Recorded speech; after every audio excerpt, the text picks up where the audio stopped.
Billionaire, taxi, secrets. A man who vanished for 8 long years sat behind a wheel in silence. His cap pulled low as if it could erase his face. Michael Thompson, once a name attached to skyscrapers and Fortune magazines, now disguised himself as nothing more than a driver for hire. That morning, his hands trembled against the steering wheel outside the gates of New York State University. He had faced hostile boardrooms and markets that threatened to swallow him whole, yet nothing compared to this moment. For beyond those gates walked his son, the boy he had abandoned when he was only 12, now grown into a man Michael barely knew. Jason appeared through the iron gates, tall but fragile in posture. His shoulders curved downward as though the weight of unpaid bills and endless responsibilities bent him in half. The deep circles beneath his eyes told stories of nights without sleep, of survival stitched together with deadlines. Michael swallowed hard. His plan was simple: drive his son across the city, spark conversation, and perhaps, in stolen fragments of time, find a way to reconnect. Jason slid into the back seat without suspicion. The smell of cheap coffee clung to his clothes. Moments later, his phone lit up, and Michael heard a voice break through the quiet.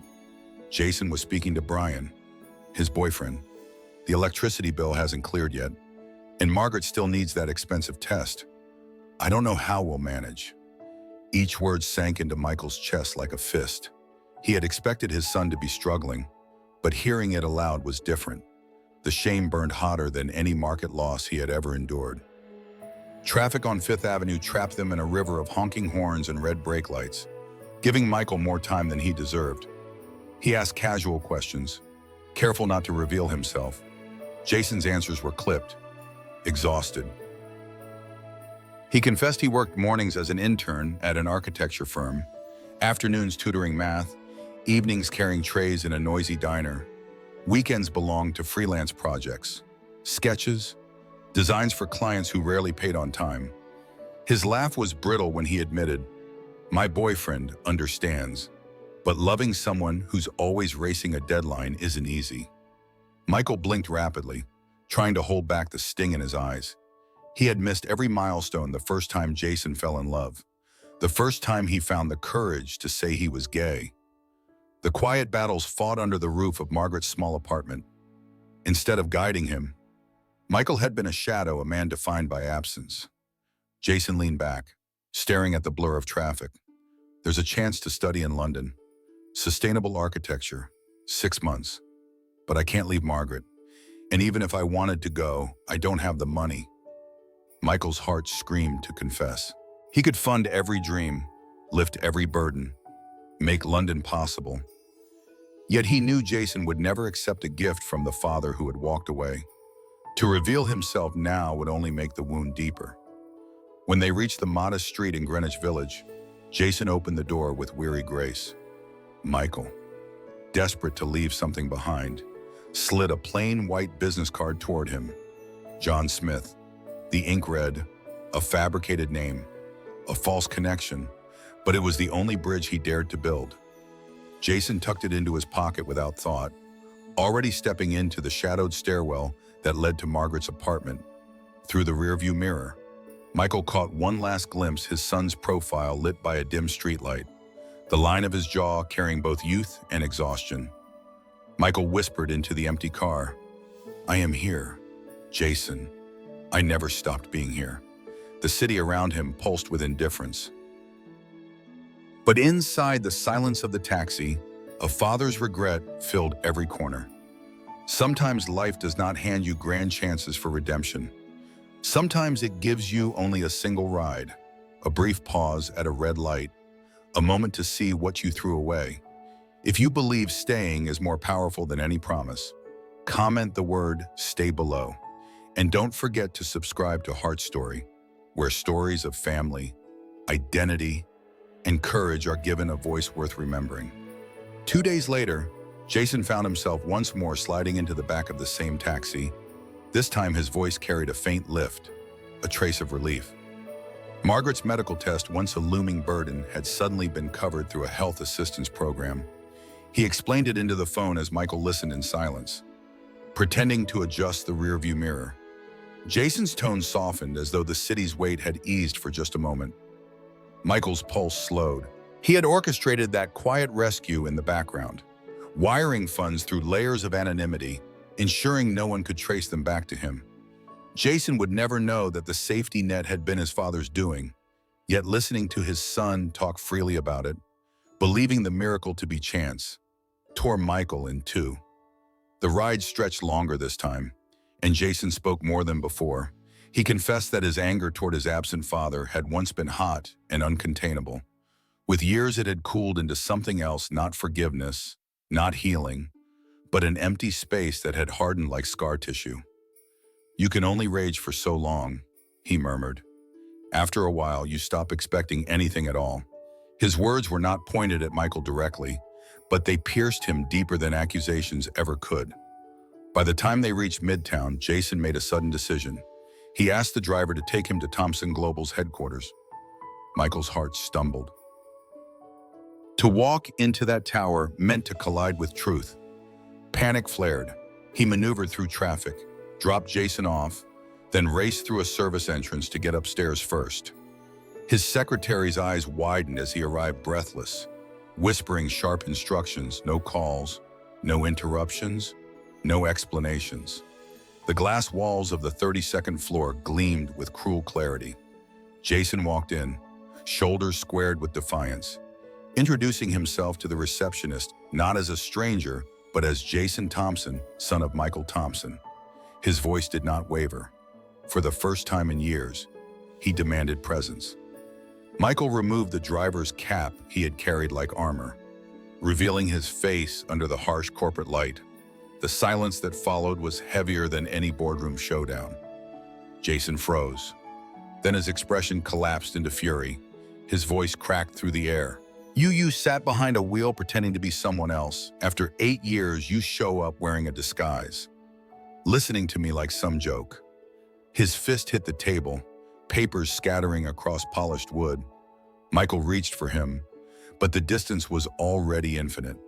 Jason's rage was not only for the deception of a few days, it was for every year of silence. Every birthday missed, every moment when he had needed a father and found only an empty chair. He turned sharply toward the elevator, eyes burning with betrayal. The metallic doors slid shut with a finality that shook Michael's bones. He sank to the floor once the lobby silence swallowed his son's departing footsteps. His phone trembled in his hand as he dialed Margaret. "I failed him," he whispered, his voice breaking. "I have broken him all over again." The office that once symbolized power and achievement now mocked him with reflections of loneliness. Beyond the glass, Manhattan glittered in indifferent brilliance. Inside, a father sat ruined by truth. He realized that masks may deceive for a day, but when truth finally bursts through, the wound cuts deeper than lies ever intended. Education often teaches us the price of ambition, but rarely the cost of absence. Michael learned in that shattering hour that neglect is not erased by wealth, and silence can wound more lastingly than anger. When trust is fractured, no empire, no title, no fortune can buy its repair. That lesson, etched into the quiet of the 32nd floor, would shadow him in the nights that followed. Night pressed down heavy on Greenwich Village when the call came. Margaret had collapsed, her fragile body overcome by the weight of a heart too worn from years of sacrifice. The ambulance sirens wailed through the streets, dragging Jason into a world of fluorescent lights and sterile corridors. He sprinted down the tiled hallway, his breath jagged, until he reached the glass doors of the intensive care unit. Behind them, Margaret lay pale, monitors screaming her fragility into the air. Doctors spoke in clipped urgency. Surgery was the only option. The cost, however, was staggering. Numbers spilled across a clipboard, numbers that might as well have been carved from stone. Jason stared at the estimate, his hands trembling, knowing he could never conjure such a sum. His face hollowed as he whispered, "We can't pay this." Michael arrived moments later, his suit out of place among the desperation of the ward. He saw his son standing rigid in despair, and for the first time he stepped forward without disguise. "This isn't a negotiation," he said softly. placing a hand on the paperwork. It isn't about debts or apologies. It is about saving her. Jason's eyes blazed. Don't use her life as your redemption. Don't think writing a check erases what you did. His voice cracked, more wounded than furious. If you pay, you disappear after. That's the only condition. You save her life, and then you leave mine. Michael's chest caved with the weight of the words. He wanted to argue, to plead, but he knew he had no right. He nodded slowly, the choice carved into his silence. Within the hour, funds were wired through official channels. No trace of personal signature, no attachment of the Thompson name. The surgery stretched through the night. Jason never left the glass pane that separated him from Margaret, whispering through it as though she might hear. Don't leave me. Please don't leave me. His hand pressed against the glass, his eyes wet with a desperation he refused to show to Michael. Michael stood further back, watching the intimacy of that bond. He had been absent from his son's life, yet here he saw the pure devotion Jason poured into the woman who had never abandoned him. Guilt swelled inside him until he turned away, retreating into the shadows of the corridor. By dawn, the surgeon emerged with cautious relief. The operation was successful. Margaret would live. Jason folded forward, his forehead pressed against his knees, a flood of silent gratitude that he could not voice aloud. Behind him, Michael watched, a fragile smile trembling on his lips. Though it carried no triumph, it was not his victory to claim. He left quietly, as promised. No dramatic farewell, no attempt to force reconciliation, just the sound of polished shoes against hospital tiles and the echo of a man holding himself to the pact his son had demanded. Weeks passed before Jason stood again in the glass tower. This time he did not come in fury. His voice was measured, softer than before. I came to say thank you. I came because I yelled when I should have listened. I can't forgive everything, but I can acknowledge this. The office felt different in that moment, not because of wealth or windows, but because for the first time, Jason allowed a thread of connection to remain. Fragile, temporary, uncertain but present. And in that tentative step, Michael discovered a truth more profound than the balance of accounts. Sacrifice does not erase the past, but it can honor the present. True responsibility lies not in grand gestures shouted from rooftops, but in the quiet willingness to act without expectation. Healing, like surgery, is not instant. It is stitched together slowly, with patience, humility, and time. Dinner was quiet in Margaret's small apartment, the clinking of cutlery against chipped plates filling the spaces where words seemed afraid to tread. Jason sat across from Michael, his movements precise, his tone polite but distant. The air carried a fragility, as though the wrong phrase might send the evening collapsing. Margaret, her strength returning in slow waves after surgery, watched them both with the wisdom of someone who had carried silence longer than either man could imagine. After the dishes were cleared, Margaret left the table and returned with a worn shoebox, its cardboard edges softened by years of handling. She placed it in the center, pushing it gently toward Michael. These, she said quietly, are letters Jason wrote to you over the years. Letters he never sent. Michael hesitated before lifting the lid. Inside lay folded pages, paper yellowed with age, handwriting shifting across time. The first letters were scribbled with the clumsy strokes of a boy, raw and angry. Later ones softened into sadness, then into emptiness where words dwindled to fragments. Michael's hands trembled as he chose one and began to read aloud. Dad, today I scored 2 goals. I wish someone had been there to shout my name. Margaret says I look more like you every year. I look in the mirror and wonder if you passed me on the street, would you even recognize me? His voice cracked, the page blurring before his eyes. Jason sat rigid, staring away from the table, jaw clenched. Michael lowered the letter and whispered, I was not there. I should have been. I can't undo it. But if you allow me, I want to stay not with promises, but with actions. Jason's response came slowly, measured like a verdict. Forgiveness is an instant. It's not something you buy with money or win with speeches. If you stay, it has to mean showing up not once, but every day, in ways that matter. Michael nodded, the weight of the challenge pressing deeper than any corporate negotiation he had ever faced.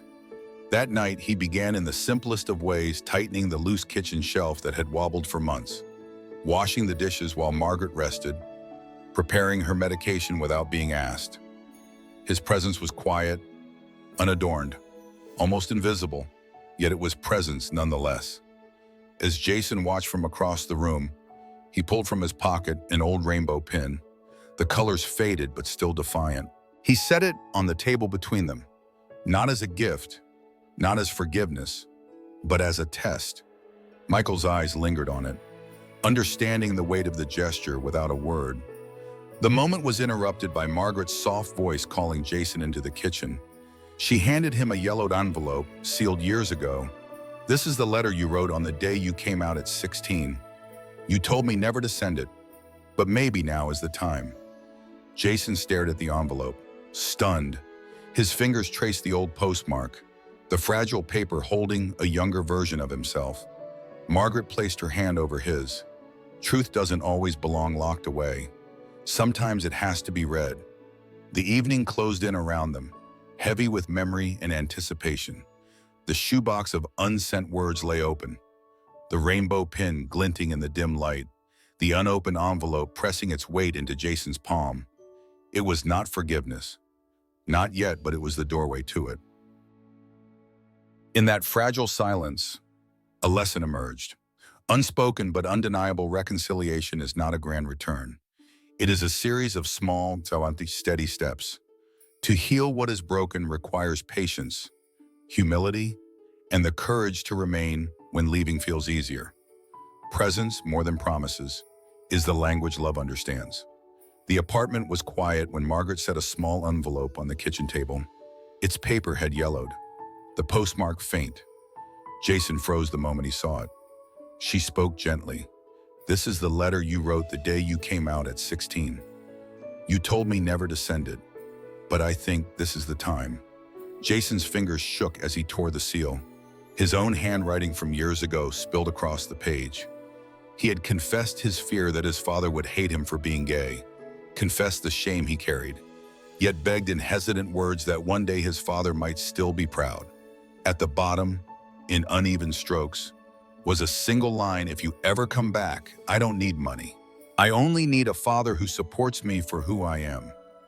The room stilled. Michael stepped forward, voice unsteady. "I read that letter years ago." Jason's head snapped up in confusion. Margaret admitted softly, "I photographed it and sent it to him. Not to bring him back, but to force him to confront himself." Michael pulled a card from his wallet and placed it on the table. Embossed letters read, "Evan and Jason Fund." His voice trembled as he explained, "From that letter came a choice. I created a foundation in your name and your mother's. It funds scholarships for LGBT students in architecture and urban design. No publicity, no name attached. The program that saved Margaret's surgery, that came from the same fund. The offer from London, it wasn't nepotism. Your work was selected blindly by partners who only saw your talent." Jason gripped the edge of the table, his breath catching as puzzle pieces locked into place. All those coincidences were threads from a father he thought had vanished forever. Yet Michael's face carried no pride.